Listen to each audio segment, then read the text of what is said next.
राज एकदम मस्त मौला, शरारती और काफ़ी स्मार्ट 17 से 18 साल तक का नौजवान जब एक शादी में जाता है तो उसे दुल्हन से प्यार हो जाता है।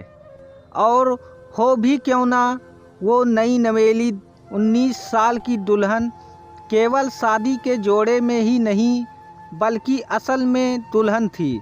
शायद उसे शादी के मायने पता नहीं थे, पर परिवार के दबाव में वो शादी के मंडप तक तो पहुंच चुकी थी, पर केवल शारीरिक रूप से। शायद उसकी मन स्थिति इस शादी से इनकार करने की थी।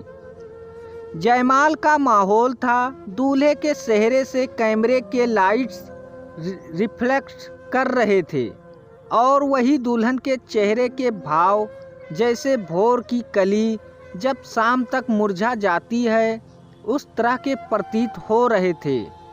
दूल्हे और दुल्हन के पीछे पंगत में खड़े होकर कुछ रिश्तेदार एक हाथ से पेट सहलाते और दूसरे हाथ को दूल्हे और दुल्हन के सिर के ऊपर रख आशीर्वाद देने की रस्म निभा रहे थे कि दीक्षा की नज़र उसके सामने आंखों में डुबा देने वाला समंदर लिए खड़े एक लड़के पर पड़ी, जो बेहद प्यार से अपने नीचे के होंठ को अपने दांतों से काटते हुए ऊपर के होंठ से चिपकाते उसे अपनी गाढ़ी आँखों की पतलियों से निहार रहा था, मानो जैसे चांद को आशय भरी नज़रों से कोई 4 से 5 साल का बच्चा अपनी छत से घूर रहा हो।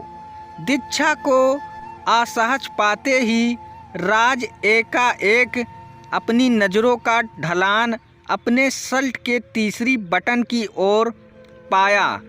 अब अगले कुछ घंटों तक दीक्षा की नज़रें राज को दूर तक तलाश रही थी कि थोड़ी देर में जयमाल की प्रक्रिया समाप्त हो गई है। राजा एक जिद्दी लड़का भी था।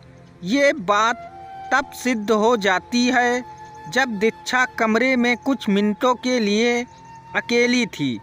राज उसके कमरे में घुस जाता है और उसे कहते हुए कि दिल आ गया आप पर, टिश्यू पेपर का एक टुकड़ा कमरे में छोड़कर खुद भी कमरा, शादी का लान और दीक्षा के माथे पर आशय की एक पतली रेखा छोड़ जाता है।